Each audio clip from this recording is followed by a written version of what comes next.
Hello and welcome to A Star to Steer Her By, a Star Trek podcast. We are wrapping up Season 3 of TNG today and launching right into Season 4 so that, cliffs don't remain hanged. I, of course, am Ames. I'm Jake. And this is Chris.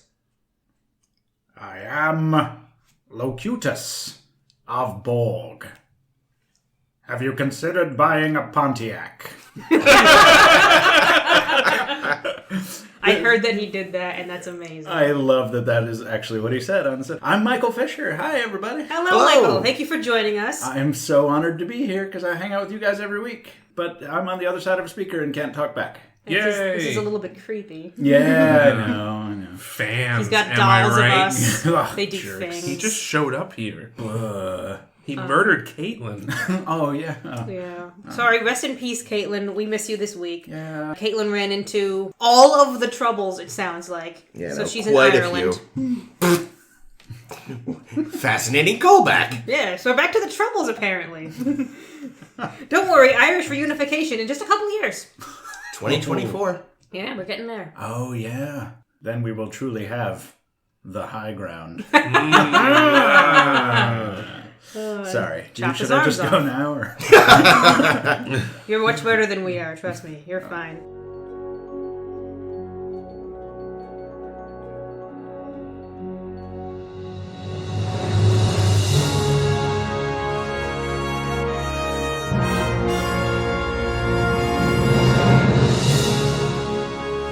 Yeah, so this week we are as I said, we're wrapping season 3. So we're covering the best of both worlds, both parts 1 and 2. Ta-da! The best of both parts of Best of Both Worlds. There we go. And I got No, nothing. I don't know. you don't have That didn't really work.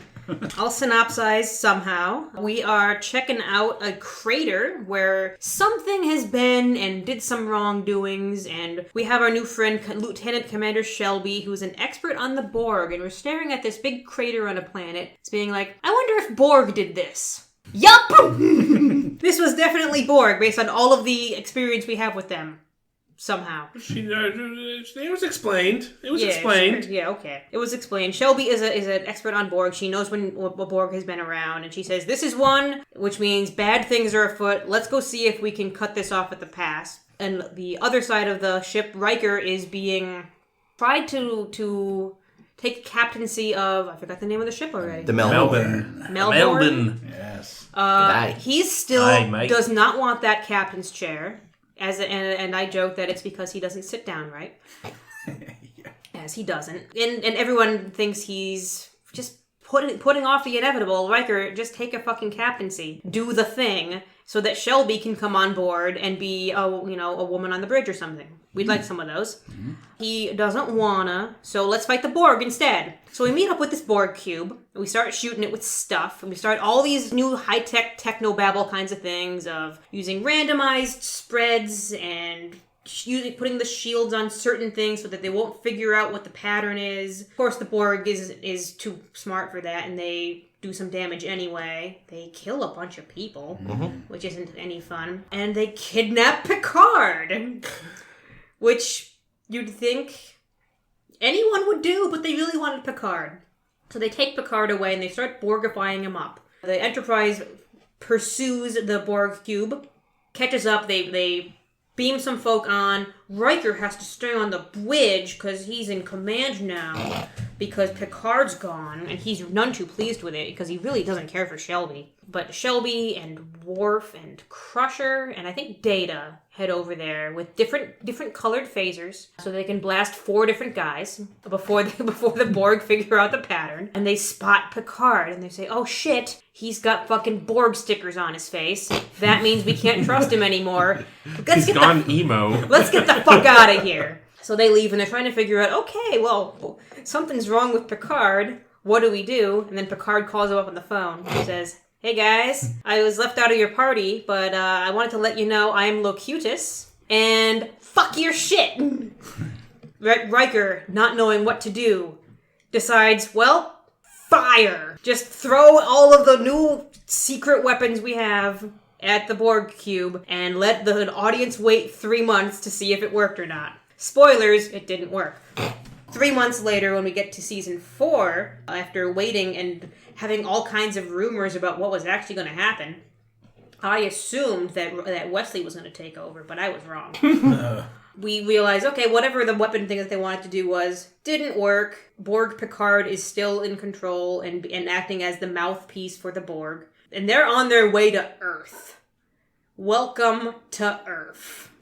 They realize, okay, well, let's see if we can cut them off at the pass and put a bunch of Federation ships in their way at Wolf 359, which is an actual star that's either the 3rd or 5th closest to Sol. I'm not sure which it is because I've read 2 different places and didn't look any further into it. But it's pretty close. Super close, like 7 light years. Right? Yeah, it's close enough that we could get there. It warp 9 in like 20 days, I think, or something, or 12 days, something like that. My math is probably way wrong. They say, okay, all those folk at Wolf 359, they'll stop some stuff, right? Yeah, they'll do a thing. Nope, they'll get mowed down by Borg Cube because, ouch. That's what you do. Yeah. Enterprise is still in pursuit. They get close enough where they can send Data and Worf. Yep. We just watched this, and I forget who's who. Yeah. Wesley to go and kidnap Picard from the Borg Cube, bring him back, and see if they can figure out a way into the Borg network using Data, who's useful at everything. Mm-hmm. And really fucking great this episode. God, he's so sexy. I'm sorry Caitlin's not here to talk about how sexy Data is with me. I hope you're a fan. I'm a fan of Data, yes. Amazing. He's got the greatest USB port in his head. So while they're trying to figure out Locutus's password and log into his brain, they're still all on their way to Earth and trying to figure this thing out. Other stuff happens probably. Shelby and Riker are still quarreling. Guinan helps. And we get to Earth and realize, okay, we gotta do this now, or something else happens. Data, how are you doing with the brain? Processing. In the sexiest way he can. It was great. Until finally, Picard himself reaches through from Locutus and takes Brent Spiner by the cuff. And you realize, oh, Picard's really in there still. He's going to tell us what to do. And he says, sleep. We said, Picard, it's not nap time. What do you want to do? Sleep. No, you're not helping. Oh, wait, you're helping. And they send a message to all the Borg to go to take a nap and don't wake Daddy. And they don't wake Daddy that shit like crazy and make sure the Borg are actually sleeping. And then they explode themselves. The end. What was the point of Don't Wake Daddy? Was the implication that Daddy's going to beat you? He's going to make you go back to bed. In the board game? Yeah. Oh, this is a game. Yeah. Oh, you never saw these commercials? Nickelodeon advertised. Yeah, no, it's just, children's you board probably game. wanted to, be a child who's up past your bedtime playing with toys, and Daddy's going to go to bed. Sure. It's 2 a.m. Jesus. It was one of those games that it was a board game, but it had like a mechanical component. Yeah. Oh, yeah, like Mousetrap? Or Like Mousetrap, but in this case it worked. It was a dad that woke up. And his nightcap would pop off. Oh my. Yeah, and then you'd lose the game because you've woken Daddy and he's got his belt out.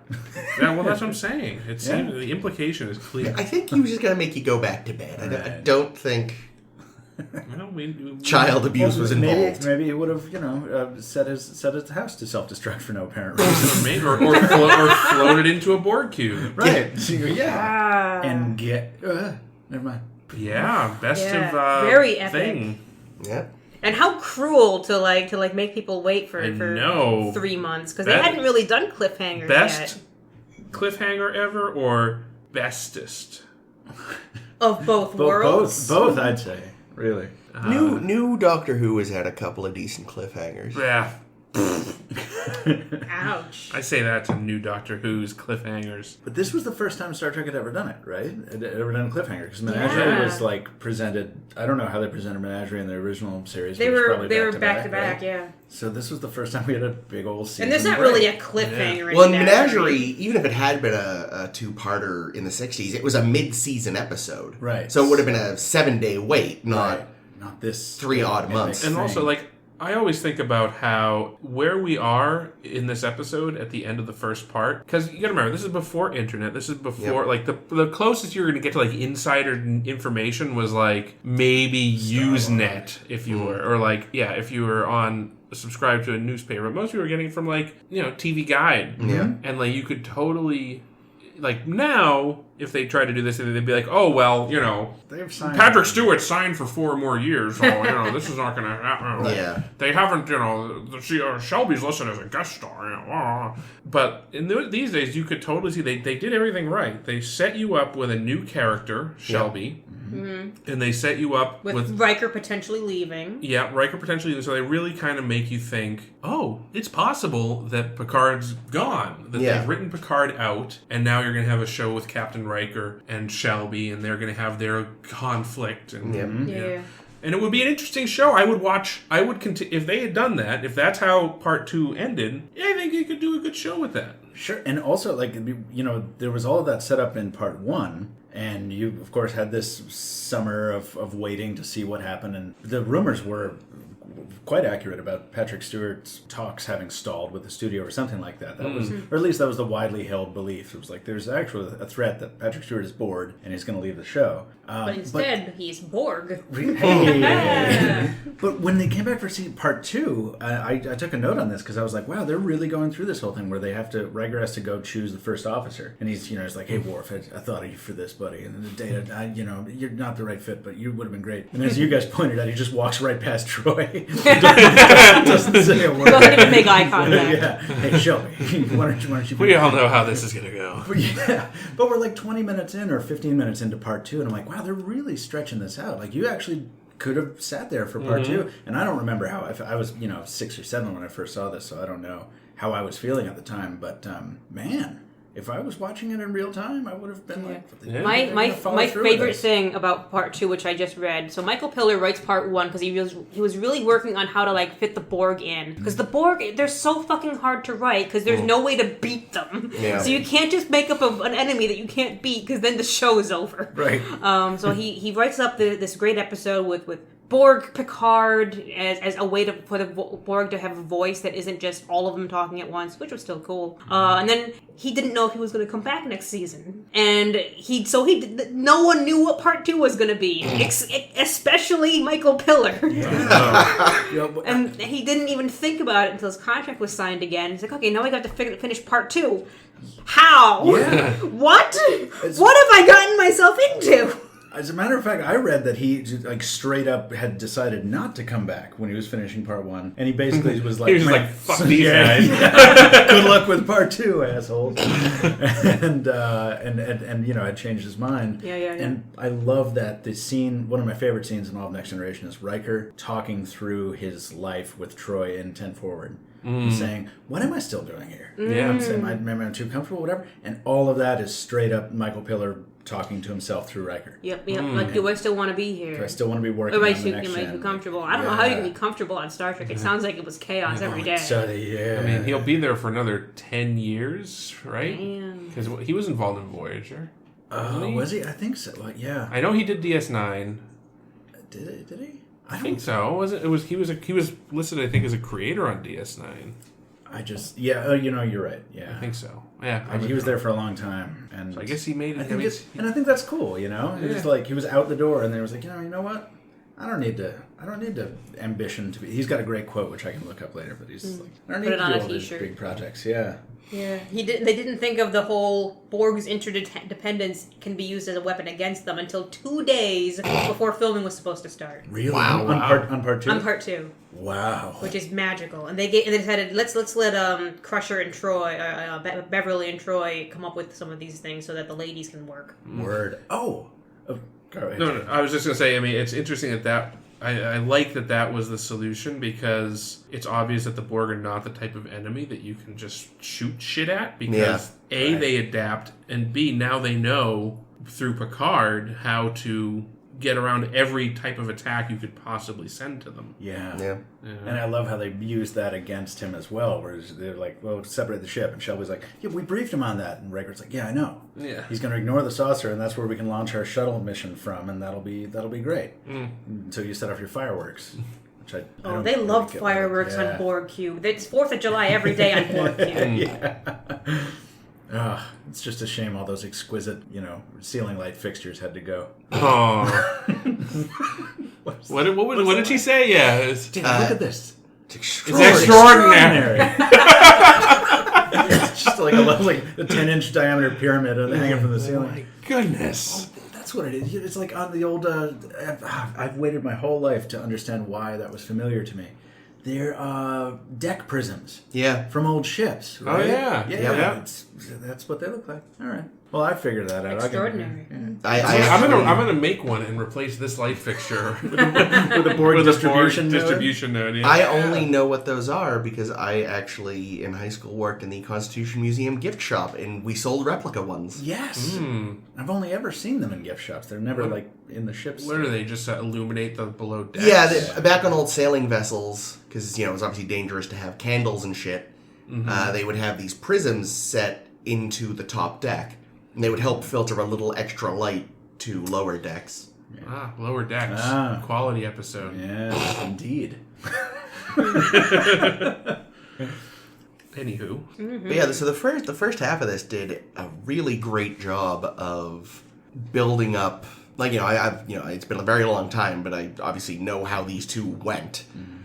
But looking at it, trying to think how this must have been at the time, they did a great job of building up to the climax. Yeah. They really just set up all the notes and then they hit them. They built up a nice sort of tension, I don't know. darkness. People assumed during the break that Q was behind it, and they were wrong. Oh, really? Oh, yeah. well, yeah. That was I can see why. Really big rumor. It's so wonderful. I want to, I did that once, where I actually went back and found Usenet posts, because once you post them into Usenet, it's there. Usenet posts from 87 when the series launched, so like original reactions to Farpoint, and people were so toxic. Oh, I bet. Yeah. I am shocked. I kind of want to go find old internet postings about Best of Both Worlds. I'd love to read contemporary fan theories about what was going on. Yeah, no, that nowadays, like you said, we'd all know, oh yeah, no, these people are still signed on. Right. They would have already started, the minute they started filming the next season, set photos would have leaked. It's like, this is from episode 4, there's Stewart in his uniform, everything's fine. Get up, yeah. Location shooting, give shit away constantly. Yeah, and they would have had a fucking trailer at Comic-Con. Oh, yeah. You know? Yeah. No, this was a very, very different world, and there was a lot more that was completely uncertain from moment to moment. It was much easier to control a message. Yeah. Sure. I mean, that said, a lot of shows even today still kind of get away with, like I think about, Westworld, they've been able to protect a lot of their secrets from the prying minds of fans. So it may still be possible. That's true. But this was the first time Star Trek had ever sort of gone out of its comfort zone to try to do to some of that stuff. And the first time you had these rumors that organically flowed into the whole thing, and it was mainly around the Patrick Stewart thing. But what I loved, you were talking about Pillar before, James, and he realized halfway through the writing process that this is a Riker episode. When I didn't. By the end, you're like, yeah, you're the captain of the ship. All hail Riker. Right. But I love that it took Guinan showing up to set him straight. When he's just kind of on Captain Autopilot, right? Yeah. And then he walks in the Red Room. He won't even sit in the chair. Yeah, I mean, you can definitely tell, I think, that the two episodes were written separately, because the first episode is much more thoughtful, I think. It has all of those scenes with Riker pulling the Captain Pike maneuver. What have I done with my life? Yeah. And and then also the struggling with taking command when he's forced to and all that. I feel like the second episode kind of skips all of that. Part 2 is just kind of like, yep, we're just gonna go get the captain. I think they cut some stuff in part 2 as well, because you see in part 2 he has that really great confrontation with Guinan that's beautiful. There was supposed to be another confrontation with Troy that was supposed to also talk about, like, you were ready to kill Picard just now, what you're doing now has really, really big consequences, and he got to look out the window like Picard does at the end of the episode, which would have looked really cool, I thought. If we had a Riker looking out the window and a Picard looking out the window, being sad and emotional and really fucking moved. Contemplative. But they cut that scene, and they realized also, like, the Guinan scene does all this much better. As usual. As Yeah. Guinan usually does. Yeah. Anything Troy can do, Guinan can do better. Yeah. Yeah. Unfortunately. But speaking of getting the ladies some action, as you were saying before, Ow! Dr. Crusher, I didn't realize, was on the Borg ship exclusively, or at least the idea was formed from Gates McFadden saying, it would be kind of cool to fire a phaser. I've never done that. Oh, really? No, she has. She shot Lore, right? Or She no, shot- No, Lore Lore shot her and her Yeah, sleeve her burst into flames. She was great. shot. Oh, she It shot was in Quinn. Contagion, right? She shot Admiral Not Quinn. Contagion. Yeah, that's Conspiracy. right. She did shoot Quinn. Yeah, out in the hallway. Yeah, and that Still, was she's bad. not done it a lot. But she never gets to go on the away mission Yeah. and Right. have a firefight. I Yeah. can see that being... Like, if she's on the away mission, it's exclusively... If you see Dr. Crusher beaming down, you know someone's either already hurt or is about to be hurt. Right. Or she's going to fall down a giant hole. Yeah, or she's going to fall down a hole and she'll be hurt. Yeah. Which counts, still. Or she's gonna fuck a ghost. Well, sure. But yeah, no, this was just sort of a normal away team sort of situation. Yeah, I mean, they were also they were expecting he's there, he's probably hurt. Yeah. Bring him, bring like 5 more guns. Yeah. They should have just had a whole bunch of phasers, each one tuned differently. So I'm wondering, because I can't really remember if this was ever alluded to in the Q episode with the Borg, the previous Borg episode, but Q who? yeah, is this? So I don't think it was established in that episode that Borg assimilate people. Really, It wasn't, no. right. they were born; they were babies in that episode. There was a nursery. Yeah, no, they even have Shelby say, I thought they were interested in our technology, not us. Yeah, but I don't know if it's ever like this. Might be the first inclination that the Borg are a melting pot of many species. Yeah. You know, that it's just, we go around the galaxy and that's how we recruit people, is we just, Alter them. we alter them, and that's so scary. Like, the Borg were already terrifying, and now they're They're even like more zombies. terrifying. If they touch you, you Right. become a zombie, and then now you're one too. And that, to me, was one of the things that I always sympathize with the writers trying to make the Borg interesting, because you have an equal number, it seems, of writers saying the Borg are great, they're a wonderful villain because they have no central voice. You can't negotiate with them, you can't reason with them. That's why they're a terrifying enemy. And then the other writers saying, yeah, okay, but that's really hard to write. Yeah. We need a Queen Bee, we need a like a Locutus or a Borg Queen, and that's. I don't like having to find that compromise. Yeah. Locutus, But I think- Locutus literally means he who has spoken. Just learned that today too. Yeah. I would say, though, I don't want to talk about the Borg Queen too much, because obviously there's plenty of Borg Queen to go around later.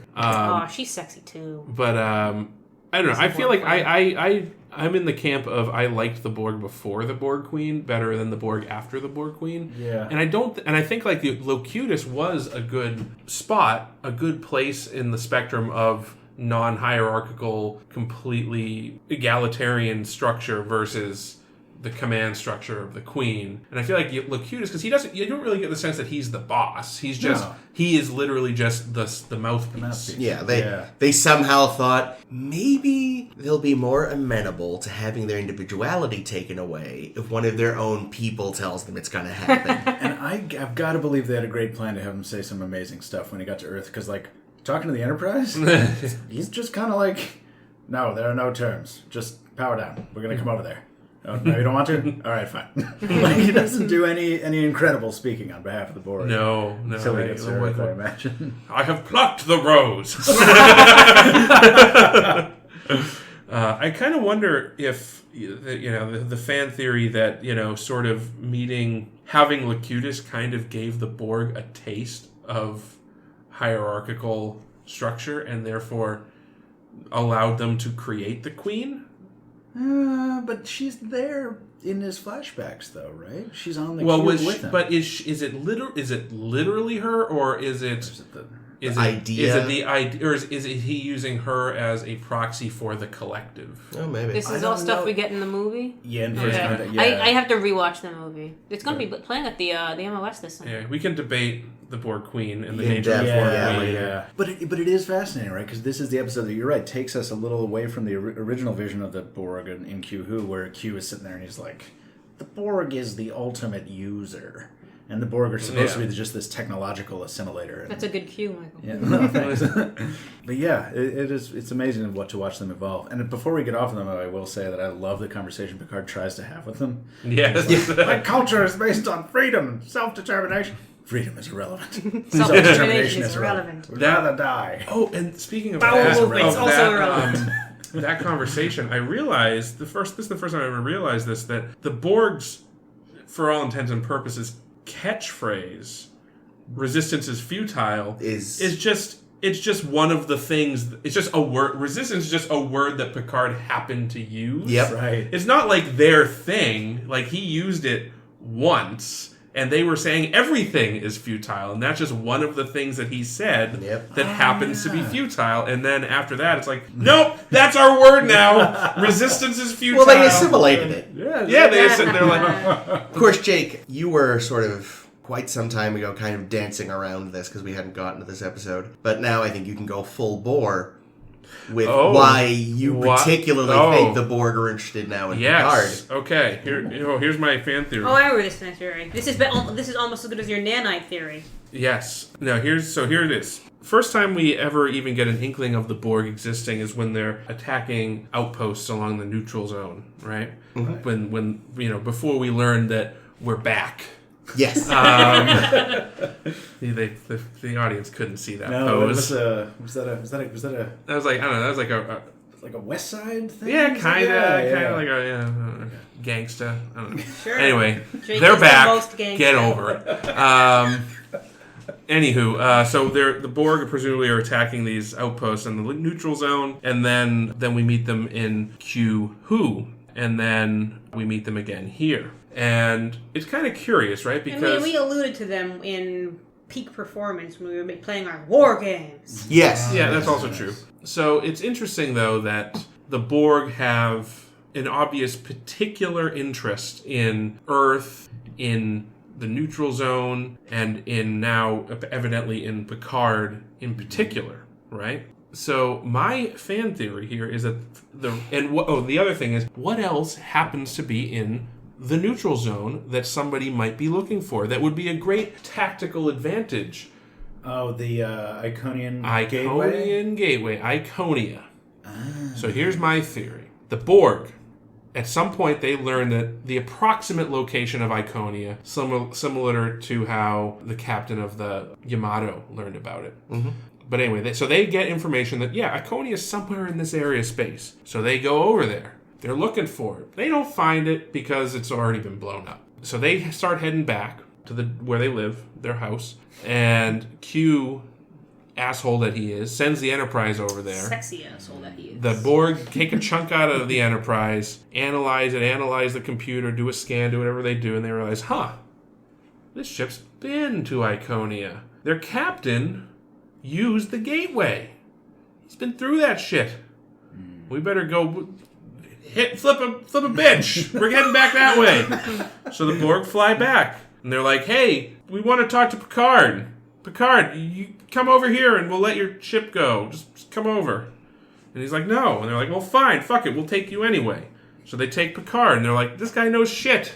He doesn't have a computer for a brain, so therefore he has memories, but he can't tell us how the damn thing worked. So I guess we'll just go assimilate their homeworld, and maybe they'll have the data in their computer banks over there. And when that plan fails, I'd say yes, but then they should have just taken data instead of looking at data and saying you're pointless. Perhaps their plan isn't finished yet. Borg Queen. Well, I think Borg Queen just wants a little action. Yeah, but not to spoil the entire movie, but their whole plan in that movie was also to capture data. Or part of their plan. Well, that's my plan every day. I just haven't gotten there. So, that's an intriguing theory. So yeah, I don't know. I think there might be something. I don't know. See, my theory is they picked Picard specifically because they know that he's a very eloquent man with a great vocabulary who could think of a word like resistance that they could assimilate. That's also true. We see that you've won many speech competitions. And marathons. He's a marathon runner? Yeah. Damnedest thing I ever saw. Yes, you've never seen a fast freshman before because you don't get faster when you get older. What did you say? It was a 40-kilometer race? Jeez. uphill at the end. Both ways. Barefoot in the snow. Galarn and Core. Yeah, of course. They just swap the gravity around. Yeah. The Admiral, by the way. Oh God, Admiral Creeper. Literally. Well, before we get He to... played God in 5. That's exactly Oh, I'm sorry. I didn't let you say a thing. That's Wait, exactly what what? I know. He was God in Star Trek 5. Now that you say that, I can see it, and I will never unsee it. Right? And God's a creeper, we know now. Yeah. Wait. That was DeForest Kelly? What? I was making a joke. DeForest Kelly is gone. Yeah, he is. Oh, yeah. Fake Shakari god. Yes. The god of Shakari would not do this. But yeah, that whole line about him being into Shelby was 1,000% Oh my unnecessary. They God. should have reported him right there. Oh my god. But I think that's why the Just Bill an were not old blown. man's fantasy. yeah, you seem rather taken with it, JP. I'd like to plow those fields. Oh no. Oh. I'd assimilate that ass. The picture he paints of Starfleet commanders, when she took over, every admiral's uncle had their hand and wanted a hand in this Borg business. They had their hand in their pocket doing something, for sure. No. That admittedly does sort of counterbalance the creepy old man thing, though. It's just all these sort of old Starfleet curmudgeons were arguing, and then this woman comes along. She, would you all shut up and actually think? And he does say that. She got through it. Yeah, She put us on track. Yeah. You gotta figure though, Starfleet Admiralty they got to be scraping the bottom of the barrel at this point, Right? because they're getting this guy. But I mean, considering a ton of admirals was presumably killed in the conspiracy incident, you know, Yeah, so really, now they're going to their D team and between conspiracy and now all the captain and crew members lost at Wolf 359. There's no one left. There's Yeah, only the Enterprise left. There's the Enterprise, the Hood, and well, they said there was an armada of 40 ships. yeah, Right. yeah. And we know that 39 of them were destroyed. Yes. So I don't know what. Yeah, who knows how many ships are in the total Starfleet? No, that's It's true. got to But be a lot more than 40. True, but still, that's a bad loss. Yeah. Oh yeah, it's terrible. Thousands dead. And also, Probably children. R.I.P. to the Admiral, Especially too. children. Oh, Yeah. definitely children, because the Starfleet carries a bunch of families on their ships for no good reason. But yeah, the Admiral lost the Admiral. Yeah, and what's sad about that for me is whatever, he's creeping on Shelby, though he may be. He's the last, I believe, and correct me if I'm wrong, I think he's the last Admiral that we see that actually has a personal friendship with Picard. Every other Admiral is either confrontational, evil, or just kind of there to give him orders. I think you might be right. They are super tight friends, and Yeah. they've known each other since the Academy days, and that's kind of it's sad Run to marathons lose together. that dynamic. Yeah, It's like you said a few weeks ago, Jake. Just don't be friends with Picard or Riker. That's a death sentence in this show. Yeah, that's true. As soon as someone's well, except for that was the exception that proved the rule, right? Captain With, the Hood. But who knows? Maybe the Hood was at the Battle of Wolf 359. that's also quite possible. It was sort of a In that case, it doesn't matter. Final if Destination. I feel thing like we see delayed. the Hood again. is Captain DeSoto? Is that Yes. what it is? Yep. Yeah. Is he the guy who I had feel like Pulaski? What? Was he the guy? Why do we know him? Why did we talk to DeSoto? He dropped off. Riker. Encountered at Yes. Starport. Oh, but we didn't see him. No, but he was He was referenced. referenced. Okay. Well, we do see him on screen later, I think. Sorry, we're getting off track. We But did. yes. We just mentioned this the other week, and I forget why. Okay. He in that one he was old friends with Riker. He knew Picard. What the hell episode was that? He's just on a view screen, right? Yeah. It's like a view screen conversation. Oh, they beam Tam over. Oh, that's right. Oh. Tin Man. Oh, Tin Man, right, yeah. That's where we see him. So we have Yeah, seen he him. got rid of a pointless character from his ship. Aw. Yep. Yeah.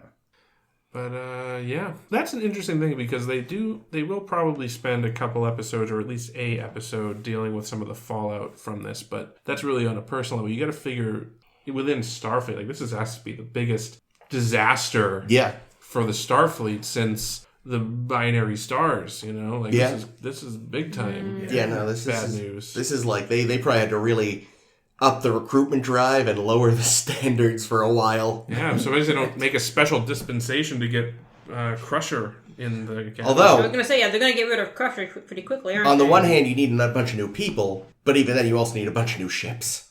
Right. Yeah. Shelby has a line about that which seems really optimistic. She's like, we'll have the fleet back up in less than a year. Yeah. Really? Oh, 40 my. ships? Okay, get those shipyards working, I guess.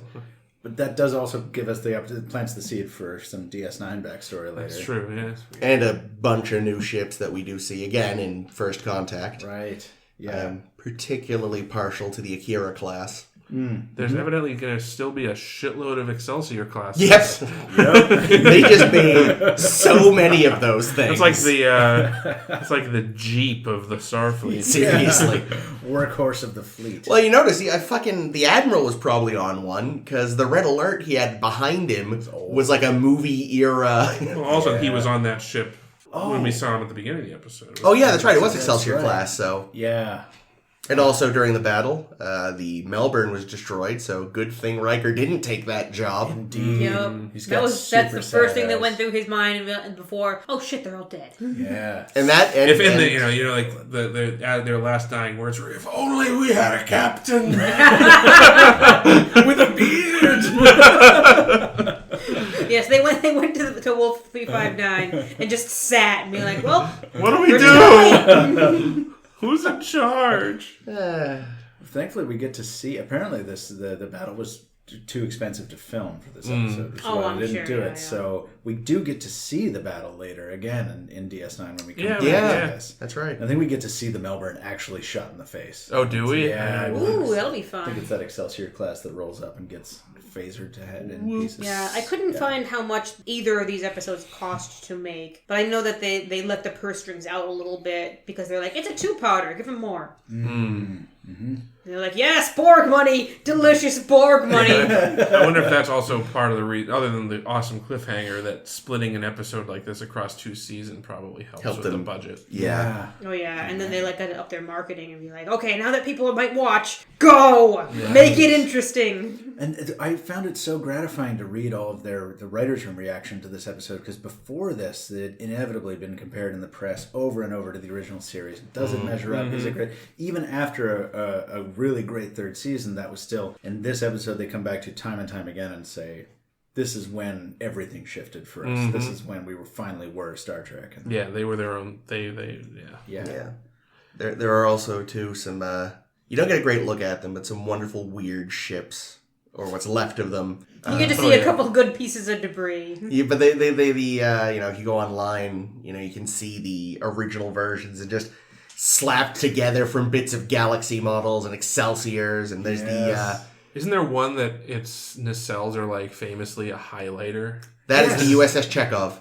yes, that's it's a New Orleans class. Yeah, Yep. they put the highlighters on top of the saucers and below the engineering section. Yeah, they yes. just painted them gray. Yep. Is this where the Freedom class comes from? Yes, it is. Probably. It's just a Galaxy class saucer with a very long, slender neck and a single nacelle. the ugliest thing. It is. Oh. It is terrible. It's like the Kelvin. The Kelvin, yeah. But the Kelvin at least had some counterbalance in that it did have like an above the That's saucer thing. Right. It's also, the neck is so long and spindly. It's like, at least if the neck between the nacelle and the saucer had been shorter, but it just looks so fragile and vulnerable. I'm just picturing a scooter. Why right would you now. send that ship into the battle? Yeah, I don't know. Like we got 40 ships in this armada. 38 of them are shuttlecraft, but they're there. Look at them. It is The Constitution Engineering section. right. So farewell the Yorktown, or whatever that was. Yeah, I think there's a list on Memory Alpha of each ship. definitely. Perfect. I People gone passed through that. over it very quickly because I don't care. The Mars defense perimeter is also kit bashes. Those flying bombs. Oh, that yeah. got obliterated by Oh the Borg. God, why Yeah. even have them? There's I know. our, Hunt for Red October Typhoon class submarine model kit. Oh, yeah, really? they're repurposed. Nice. Yeah. That's I love awesome. that movie. I feel so bad for those because like they were just like it was like I feel like I could take on the whole Borg collective. Seriously. That was just like, it's like, Yeah. they didn't even get Why? a shot off. Not a Nobody single called torpedo. ahead and we're like, yeah, just don't bother. Yeah. You know what? You might want to stand down. Yeah, no, you know how that fleet of 40 ships didn't do it? Yeah, we'll send these guys that usually deal with smuggling. Right. This would be like if somehow the entire U.S. Navy collapsed and a European armada was charging at us, and they sent out some of those Coast Guard like 3-man gunboats. Oh, I was picturing like a ski-doo. Yeah. Or a sea-doo, whichever one the Same water, thing. whichever one the water one is. Yeah, that's fine. Yeah, no, it was just like Swan boat. those poor fuckers. Maybe they were drones, but I doubt it. Maybe they had someone like Worf advising their tactics. Yeah. Remember the turbulent conversation? Yeah. They have neither honor nor courage. And as I said, It was our greatest advantage. yes, they don't have courage. Thanks, Worf. They don't have courage, but they also don't have fear Yeah. or hunger. Or Counterbalance. do they? I don't think they need to go to the bathroom. I assume the They suit do handles. sleep. Apparently. Oh, Yeah. We know the bathroom is a duty shift change station. We're all going to battle stations and stuff. 2 people go to the bathroom, 2 people go into the bathroom. It's a fun bathroom. So it's a true stall. Well, it's the attendance, you know. Yeah, you got to have somebody there for the Mints towels. and Yeah, of course. I tip you, but it's a post-scarcity society. We don't have money. Indeed. But yeah, no, Worf's not great. He's trying real hard. They bring him out to kick his ass a couple times. Yeah. Yep. Yeah. Yeah, he gets his ass handed to him by a Borg. Runs into a force field. Yeah. Well, to his credit, he runs into it after the Borg has eaten Riker's lunch, because Riker's plan seemed to literally be, the phaser didn't work, maybe I can punch this guy that is 90% metal. At what point does Worf figure out, wait a minute, I should just carry my sword with me? Oh, first contact. Yeah. Yeah. Like, that works great. They Yeah. can't adapt to the sword. Not even their little force field? Oh, had you guys gotten a Geordi rolls under the door episode before that? No, we haven't. That's why we cheered. Our first Get it, door. Geordi! Yeah, we finally got the roll. Everybody out. Okay, 3, 2, 1. Yep, it finally happened. I think he finally mastered it by the time Generations rolled. Yeah. Oh yeah, there was still Generations. too much room. He had a lot Yeah, it's like of you time. could have crouched there, G. Generations definitely has the best role. It's the best thing about that movie, actually. Yeah, the Geordi roll. Did I say that was my only interaction with a Star Trek cast member on Twitter when it was LeVar Burton's birthday. I don't know how I knew this, and I was like, hey, I hope at LeVar Burton does an under the door Geordi roll for his birthday. And he replies, he's like, I just might. Yay! Nice. I like to imagine that he has an automatic garage door in his house, and he just does that regularly. That would be Gotta stay in awesome. shape. Gotta be ready. Oh, that reminds me, though, Twitter, I did see a thing recently, kind of sad. I guess the guy who dubbed all of Riker's trombone performances recently passed away. Oh, yeah, I saw that too. Which was doubly sad, because, like, one, that's just sad, but two, I had thought he actually played the trombone before I read that. So it was like, oh wow, a myth shattered and a life lost. Well, maybe he's like the monkeys. Maybe he will actually learn to play his instrument. Maybe. Hey. After, That's a pretty good attention to detail in the episode. We were looking at this. There's always something new I noticed, right? Yeah. And every time when Shelby's telling Data to change those phaser frequencies, at least in the remaster, and I know that this was true to an extent in the original, the phaser beam is a different color every time. Yeah. It's like orange and then white and then blue-orange. Well, it's not and even then a single beam, it'll have a couple different colors within the beam. Yeah. Like, that's how quick they're cycling. Right, which was really cool. Yeah, it was a nice touch. Yeah. Also, apparently it has, I didn't realize that the Enterprise apparently has a couple of phasers just in the nacelle pylons. Yes. Because during the fire everything, They're actually on the bottom of the nacelle pylons, but they were mapped by the effects to look like they're coming from up top of the nacelle well, it pylons. also looked like they were coming like out of like So the where are they front even. Where are they that's what it supposed to be? Those, yeah. Oh, yeah. Okay, yeah, right The here. gray Yeah. strips on the ventral side, yeah. At least there wasn't phaser fire erupting from the torpedo launcher, is it? Never Well, mind. yeah. This is true. And then, like, just really little stuff. Like, the Worf is like, tricorder functions minimal. And the tricorder sounds a little different. And, the looks inside Data's head. There's just so much. Data's head The looks Data great. head prosthetic is really good. You know what looked really, really great was the laser on the side of Locutus's head. Yes. Because I read that they didn't know what to use for that, so they just found like some cheap toy Yes. that happened to do a light, and they thought it would. They had no idea it would look any good. They go like, just try this, and then they cut to black and white with Pale Picard and it shines right in the camera, and it looks so fucking good. Yeah. Apparently, it was Michael Westmore's son who found that. Oh, that's sweet. Yeah. And phone calls coming. Their effect is amazing. It would have been so expensive. Just shine a laser in the camera. I have always wondered though if Patrick Stewart new whether that would have any detrimental effects on the camera and just like, tried fuck it. Yeah. Yeah, shine it around. Turn your head more. Yeah. More. Zap. Of course, we all know this is J.J. Abrams' favorite episode of Star Trek.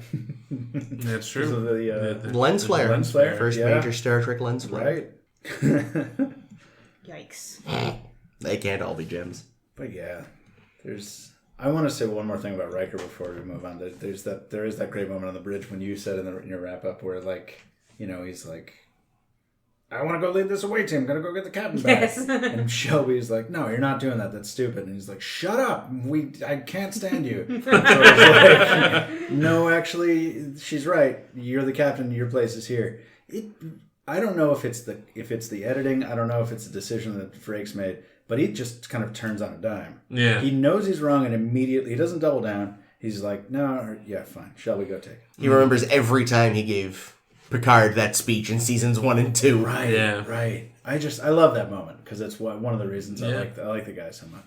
I know, and it's also very clear, like, he could take a captaincy at any time, but he wants to be on the Enterprise because it's the prettiest ship. Yes. And he's just waiting for Picard to actually kick it so he can take it. Yeah, it's interesting. Like, yeah, being a captain for Riker is kind of like Kirk being an admiral in a way. Like, because Riker really gets off on going on the away mission and Sure. having sex with the lady. And having tea with Livingston. You don't get to exactly, and you good tea. Nice house. Nice house.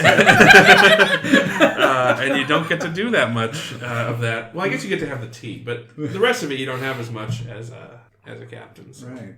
So yeah, it's interesting. Like, first officer life is good in Starfleet, isn't it? It seems like it. Yeah.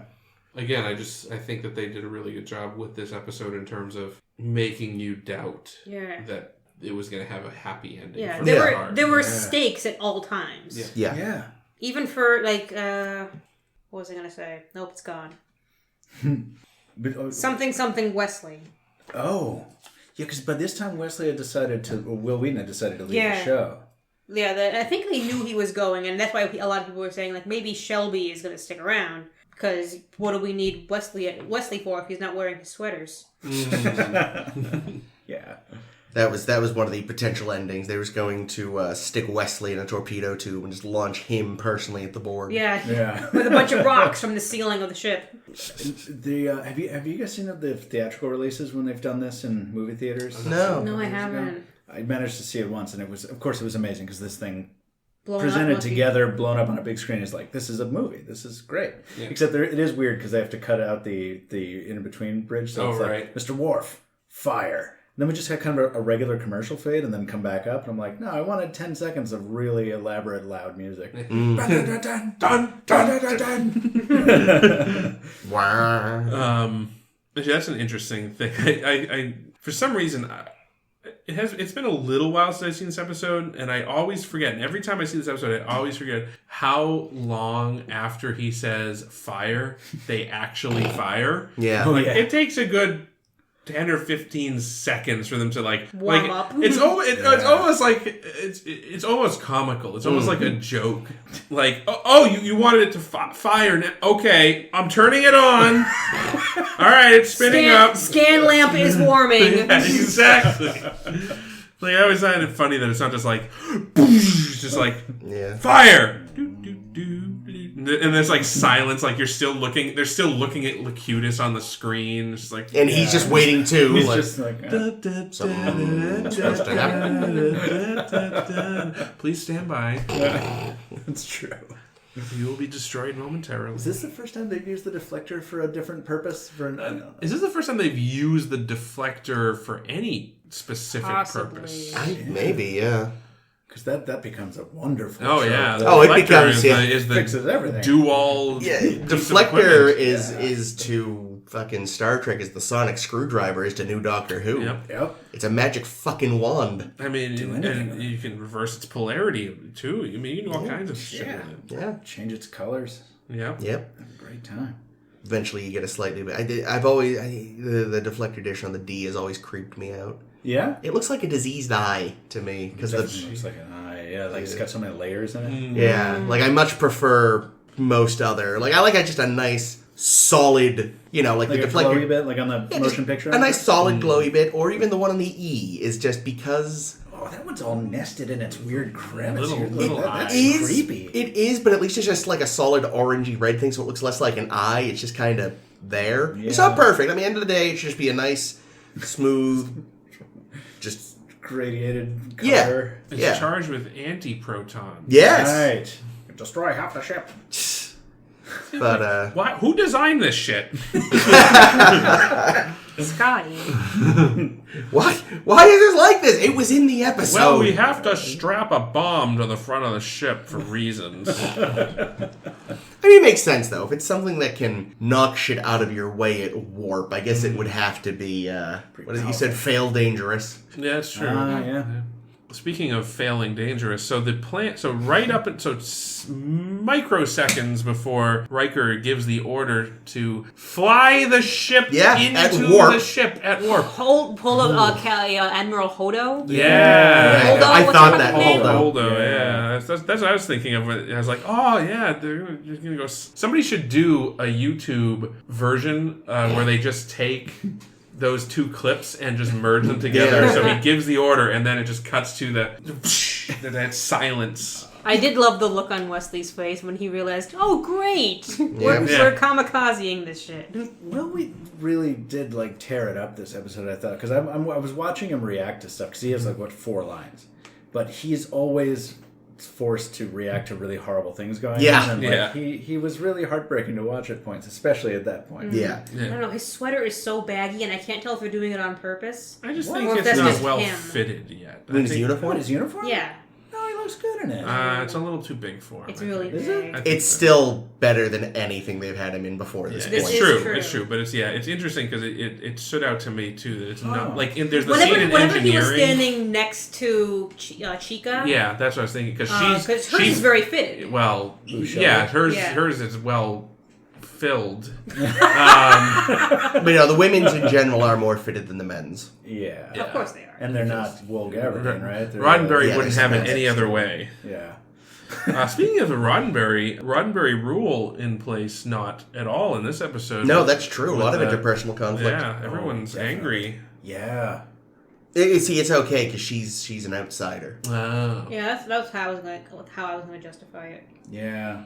She's new, so we don't want her here. And she, of course, like Solar, will have an afterlife in the novels in the New Frontier books. She's also, I'm pretty sure she was mentioned at one point in a DS9 episode. What? Just mentioned offhandedly. Really? Or a Captain Shelby was mentioned at one point. So it may not be her.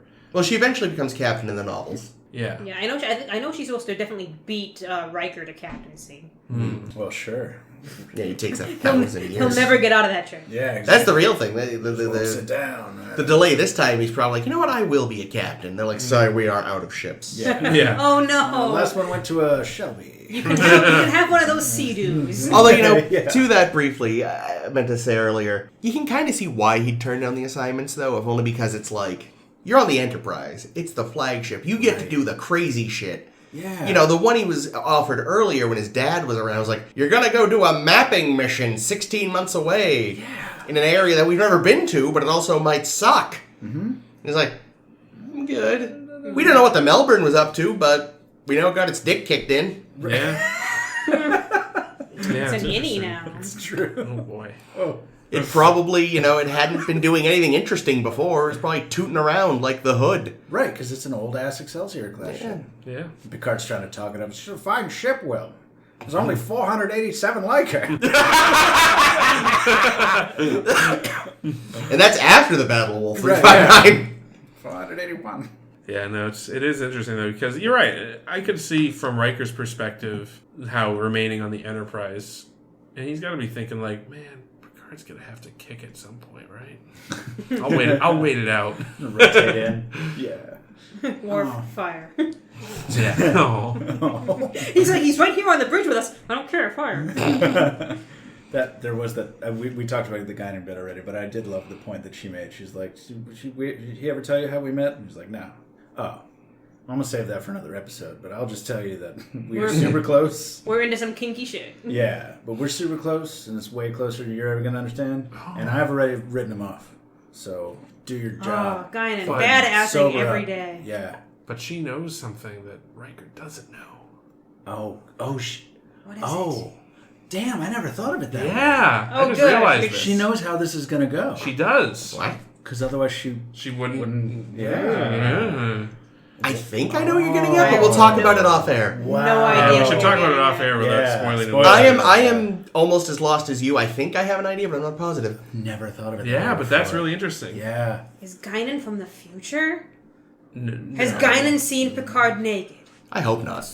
It's almost certain. As I have said before, I prefer to think their relationship is platonic. I'm sure. As do I. I don't think that's. that. Yeah, I don't think it's. What's crazy is it's inferred by that line that it's otherwise. She's like, our relationship is beyond friendship, beyond family. But that does not mean carnal knowledge. Yeah, no, I think it's just like we have a deep bond. Yeah. Again, like I said in that other episode, if her and Riker want to fuck, I'm all about it.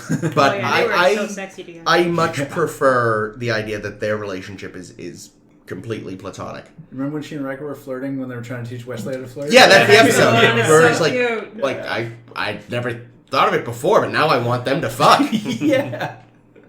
Guys, I don't think this is for me. Shut up, kid. Yeah.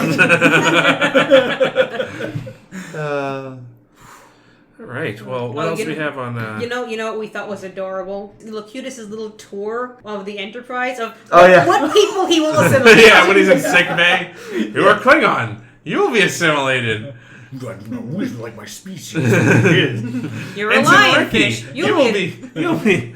Yeah, he goes into his ready room. Fishy. You will be assimilated. Primitive aquatic organism. Cetacean ops. Oh yeah. Shamu. You will be assimilated. I seriously, if they could have just padded through with 5 minutes of just walking around telling people they'd be assimilated, I'd be fine with that. Oh, and they do a variation on it later. Sorry to jump the timeline a little, but they do a variation on it later when the Borg change focus to like just owning people, just killing everyone, and that Croesus dude is just like human. Shatter third spinal vertebrae below the occipital lobe. Death is immediate. And it just kind of goes through that whole thing for every species now. This is very cool. Wow. They know their shit. Yeah. What do you do to the Ferengi? Rip off their Umox. lobes. Oh, no. Death by Umox. Oh, That's a Jesus. good way to go. Yeah. I kind of wonder if they've ever assimilated the Ferengi. Oh, we've never seen a Ferengi Borg, have we? Because I feel like if they did, the Borg would immediately just get overwhelmed and become merchants. I could see like at one point them doing like a makeup test of an assimilated Ferengi and then just not being able to stop laughing. Oh my Because you could god. imagine. Just because all the metal on the ears, they just look like the Mickey Mouse silhouette by the end. Yeah. Definitely, Oh, wow. yeah. It's interesting you bring up the Ferengi, though, because it reminds me that the Borg, and you may have talked about this on the Q Who episode a little bit, but I think both the Borg and the Ferengi were at points conceived of as interpretations of, like, America gone awry. I haven't thought about that. The kind of like, yeah, like you will be assimilated, like you're gonna come in and like you're gonna behave like everyone else, Yeah. and you're gonna conform. Whereas the Ferengi is that, you know, this exploration of capitalism gone awry, and the two Yeah. have that commonality in place. So yeah, Ferengi Borg would be just working at Pac Sun trying to get by. Yeah. I don't know. I do kind of wonder if it would actually just somehow overwhelm their neural net and suddenly they just want Latinum. Yeah. We are the Borg. You have any Latinum? I'm sorry, what? Oh, fuck, they assimilated a Ferengi. And they're on a one big network, so they all want it now. Right. Every single Borg. Oh, I like there was a nice, interesting little callback when they were brainstorming ideas, and they were like, "Oh, we could use our nanites to poison the Borg." Yeah, callback to Wesley's experiment, which Yeah. dovetails with my theory. It does. But, Oh, yeah, it does. That's right. But the It doesn't work at all. Wait, with your Iconian theory or your no, my his- other his theory, other which theory. which was that the nanites that Wesley created discover time travel, go back in time, and become the Borg. Oh, that's messed up. Yeah. It's really just to give more shit to blame on Wesley. But. Yeah, that makes sense. Yeah. I mean, it's better than some of the, officially licensed fan fiction that's out there. I like the David Mack novel that does that. Oh, I don't know that one. Yeah, I thought that was the one you talked about. There's a... Never mind. It's full of spoilers, and it's a pretty good book. Okay. But I'm not going to name it, because that's full of spoilers. Like, already. I just... any origin, I feel like, for the Borg, I actually admittedly quite like yours, but I feel like it's better not knowing for certain. Yeah. Yeah, it removes a lot of the mystique. But there was, I know... God, this was probably... Borders was still open, so that's how long ago this was. There was a, like... So, 2016? Yeah. I see what you did there. Oh, I get it. It took me a second. But there was, a collection they did. It was sort of... They got a bunch of manga artists and American writers together, and they made, some Star Trek manga. And only one can leave the room.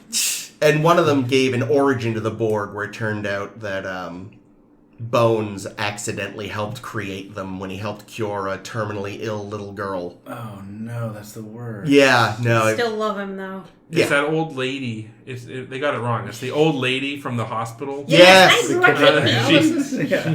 She later gets abducted by aliens and invents the Borg. So Right, yeah. I would It all accept works. that. She's still got the cortisone pill in her or whatever. Yeah. Actually, the Borg were invented by Starfleet after they discovered some Borg frozen in ice. It's a pretty good episode. Anyway, I had one final question. Whilst everyone is at nap time, got their blankets and their pillows out on Borg Cube, and we head over to make sure they're napping, Riker is deciding, do we want to let them blow it up, or do we want to see if there's a way to make them not blow it up, and maybe take some Borg baby and study it? And he decides, nope, get out of there, let them blow it up. Why? Because what if... I think it's a... Why not? We've why dodged a major bullet. Let's not press our luck. Yeah, but now you can't... They'll come back. I mean, they can study the debris. They don't know if they take a few... Plus, I mean, who knows? Take a couple of them. Maybe the rest will just launch a rescue mission. Because you don't know how long they're going to sleep for. What if you accidentally woke them up messing around with stuff? Oh, shit. I guess we're annihilated again. Yeah. Right. I've gone back and forth on that over the years, and I think at this point I would still make the same decision. Kill them while we can. And I think history proved him right, because we developed some cool countermeasures, and we managed to defeat them at least. Yeah. There's been plenty of study now. They've been over there several times. They know about those amazing distribution nodes. Yeah, those light fixtures. Beautiful. Extraordinary. Extraordinary. Incredible. Yeah, no, they'll have the debris to study. They'll have the bits they yanked out of Picard to study. Right? All that stuff. Yeah. Yeah, so I mean, they're not with... Cheap laser. Yes. Yes. They're not without some flotsam to play with. Right. What about the Jetsam? What about the Jetsam, Chris? Think of the Jetsam. I will say, though, watching this through like this was definitely, it was a great sort of thing. Oh, I was going to make us wait 3 months. I know, that would have been weird. Would have sat around whistling every week for...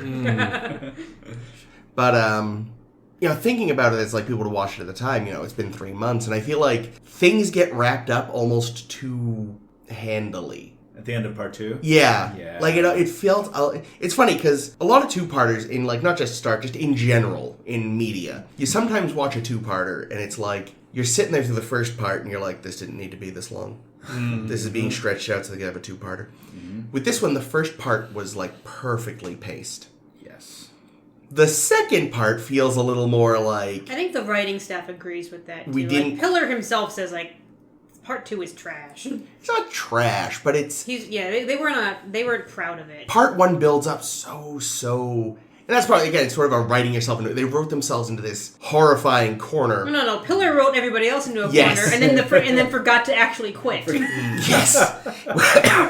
But, writing yourself out of it is tricky, because whatever you're going to come up with is going to feel a little cop-outy. Right. This is a problem you especially have with, to bring it back to modern Doctor Who. Stephen Moffat, especially the outgoing showrunner, loves to build to these big crises, and then the resolution always feels kind of like a letdown. Yeah, it's almost unavoidable, right? Yeah. Yeah. Ira Stephen Bear agrees with you. He made a point about the fire moment. He's like, I don't know why we're writing this part, why you're writing part 1 like this, because you're not going to blow away the Borg cube in the first 10 seconds of the next episode. So Yeah. and I think that's where a lot of their criticism started coming from. And then, but what I love is the show had the courage to then be like, okay, well, this was a 2-parter. But now we're ending it on this beat where Picard is obviously not okay. Yeah. That it's really his helps. fault that everyone's dead. Right. If they had Yeah. specifically At least taken he him, thinks that. Yeah. I mean, I'd think that. Sure, I think a lot of people would, and it takes a whole nother episode to resolve that, which we're not going to talk about today. But I think that's really cool. Yeah. Even if it is a disappointing second part, the show's like, well, Well, even that's though the it's the thing is 90s and we don't do serial TV, really, we're going to do this. We're going to continue this. Yeah. it's And now not they're going to do even- lots more 2-parters after this too, Yes. Yeah, which is which is going to screw up our schedule a lot. I think. well, I don't think we Moving necessarily forward. have to do every 2-parter as a But this one's special. Yeah. But I think at this point also, because I'm pretty sure all the seasons have an even number of episodes, I think, we're always going to be ending the season. If we do 2 episodes a week, we'll always be ending across the season boundary. Well, last week we did 3 in a day. So. I know. So if we want to realign ourselves with that, we can. It might happen We'll naturally. figure. Who the fuck are you people? The audience. Our audience will figure it out as we go along. Yeah. They'll do fine. But yeah, Every even one then, of you whom I know by name. even as far as second halves go, it was nowhere near as disappointing as some. Oh, yeah. It's still a very solid conclusion. It just feels a little off in ways I can't quite put my finger on. But that first half is a masterfully written episode. Yeah. Yeah.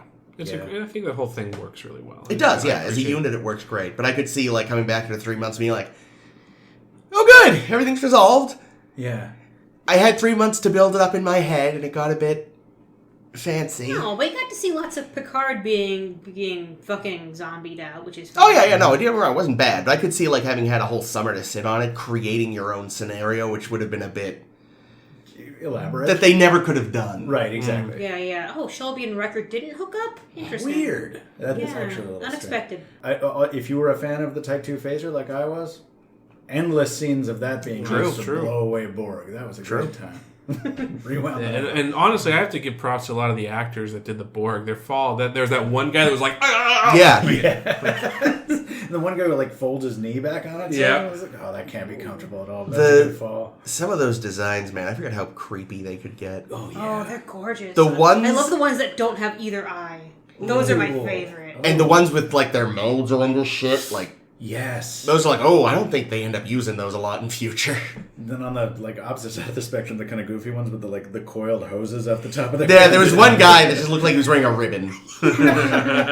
Yeah. I do feel like in future they sadly ditch the mouth things, but fortunately kind of scale back the tubes. Yeah.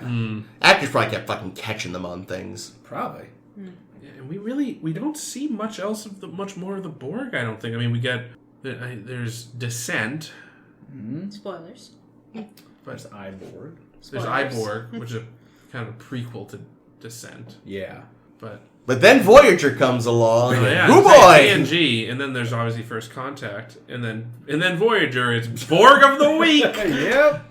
Let's just add a Borg to the main cast. Oh wait, Remember how these guys seemed really cool and unbeatable? Yeah. Bye. Don't worry, we're gonna figure them out real good. Yeah.